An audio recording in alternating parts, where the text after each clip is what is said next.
ದಯಮಾಡಿ ನಮ್ಮ ಸಮಾಜಕ್ಕೆ ಆಗಿರ್ತಕ್ಕಂಥ ಅನ್ಯಾಯದ ವಿರುದ್ಧ ನಾವು ಹೋರಾಟ ಮಾಡ್ತಾ ಇದೀವಿ. ಯಾವುದೇ ಕಾನೂನು ಸುವ್ಯವಸ್ಥೆ ಹದಗೆಡಿಸಲಿಕ್ಕೆ ಮಾಡ್ತಾ ಇಲ್ಲ. ನಮ್ಮ ಮಕ್ಕಳ ಭವಿಷ್ಯಕ್ಕೋಸ್ಕರ ನಮ್ಮ ತಟ್ಟೆಯಲ್ಲಿರ್ತಕ್ಕಂಥ ಅನ್ನ ಕಿತ್ಕೊಳ್ಳೋಕೆ ಹೋಗ್ತಾ ಇದೆ ರಾಜ್ಯ ಸರ್ಕಾರ. ಆ ರಾಜ್ಯ ಸರ್ಕಾರದ ವಿರುದ್ಧ ನಾವು ಹೋರಾಟ ಮಾಡ್ತಾ ಇದೀವಿ. ನಮ್ಮ ಮಕ್ಕಳ ತಟ್ಟೆಯಲ್ಲಿರ್ತಕ್ಕಂಥ ಅನ್ನ ಕಿತ್ಕೊಳ್ಳೋಕೆ ಹೋಗಿದ್ದಾರೆ. ಆಮೇಲೆ ಅನ್ಯ ಜಾತಿ, ಅದರಲ್ಲಿ ವಿಶೇಷವಾಗಿ ಕುರುಬ ಜಾತಿಯನ್ನು ನಮ್ಮ ನಾಯಕ ಸಮಾಜಕ್ಕೆ ಸೇರಿಸಲಿಕ್ಕೆ ಹೋಗ್ತಾ ಇದ್ದಾರೆ. ಅದ್ರ ವಿರುದ್ಧ ನಮ್ಮ ನಾಯಕ ಸಮಾಜ ಪ್ರೊಟೆಸ್ಟ್ ಮಾಡ್ತಾ ಇದೀವಿ. ರಾಜ್ಯಾದ್ಯಂತ ಇವತ್ತೇನು ಕರೆ ಕೊಟ್ಟಿದ್ದಾರೆ ನಮ್ಮ ಧರ್ಮ ಗುರುಗಳು, ಅವರ ಆದೇಶದ ಮೇರೆಗೆ ಜಿಲ್ಲಾ ಕೇಂದ್ರಗಳು ನಾವು ಮನೆ ಪತ್ರ ಕೊಡ್ತಾ ಇದೀವಿ.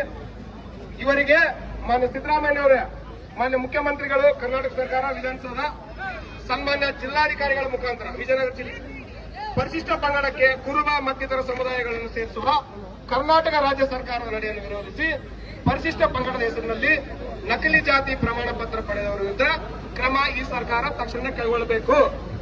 ಸೂಚಿತ ವಿಷಯಕ್ಕೆ ಸಂಬಂಧಿಸಿದಂತೆ ಪ್ರಸ್ತುತ ಸಂದರ್ಭದಲ್ಲಿ ತಮ್ಮ ನೇತೃತ್ವದ ಕರ್ನಾಟಕ ರಾಜ್ಯ ಸರ್ಕಾರವು ಪರಿಶಿಷ್ಟ ಪಂಗಡದ ಪಟ್ಟಿಗೆ ಕುರುಬ ಮತ್ತು ಇತರೆ ಅನೇಕ ಸಮುದಾಯಗಳನ್ನು ಸೇರ್ಪಡೆಗೊಳಿಸಲು ಮುಂದಾಗಿದೆ.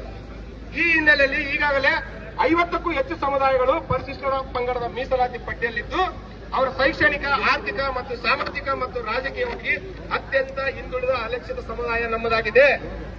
ಇತ್ತೀಚೆಗಷ್ಟೇ ಪರಿಶಿಷ್ಟ ಪಂಗಡದ ಮೀಸಲಾತಿಯನ್ನು ಶೇಕಡ 3ರಿಂದ 7ಕ್ಕೆ ರಾಜ್ಯ ಸರ್ಕಾರ ಹೆಚ್ಚಿಸಿದರೂ ಇನ್ನಾದರೂ ಫಲವನ್ನು ನಮ್ಮ ಮಕ್ಕಳಿಗೆ ತಲುಪಿಲ್ಲ.